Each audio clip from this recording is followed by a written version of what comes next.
আমি নূরে আলম মিনা, বিপিএম বার পিপিএ। নূরে আলম মিনা চট্টগ্রাম বিভাগের ডিআইজি। গোপালগঞ্জ জেলার কাশিয়ানীতে জন্ম নেয়া এই পুলিশ অফিসার 20তম বিসিএস এর মাধ্যমে 2001 সালে বাংলাদেশ পুলিশে সহকারী পুলিশ সুপার পদে যোগদান করেন। 2006 সালে অতিরিক্ত পুলিশ সুপার পদে পদোন্নতি পেয়ে রেলওয়ে জেলা চট্টগ্রাম, নোয়াখালী জেলা ও ডিএমপির এডিসি, রমনা বিভাগ, কক্সবাজার ও চট্টগ্রাম জেলায় দায়িত্ব পালন করেন।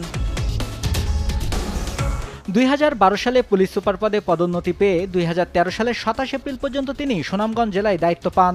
2016 সালের 19 জুলাই পর্যন্ত সিলেট জেলার পুলিশ সুপার পদে ছিলেন। যতই দিন গেছে ততই সম্পদ বেড়েছে এই পুলিশ কর্মকর্তার। সম্পদের পাহাড় শুধু একা গড়েননি, তার স্ত্রীরও রয়েছে বিপুল পরিমাণ সম্পদ। জানা গেছে এ দম্পতি জ্ঞাত আয় বহির্ভূত বিপুল সম্পদের মালিক। ঢাকাসহ দেশের বিভিন্ন স্থানে জমি আছে তাদের নামে।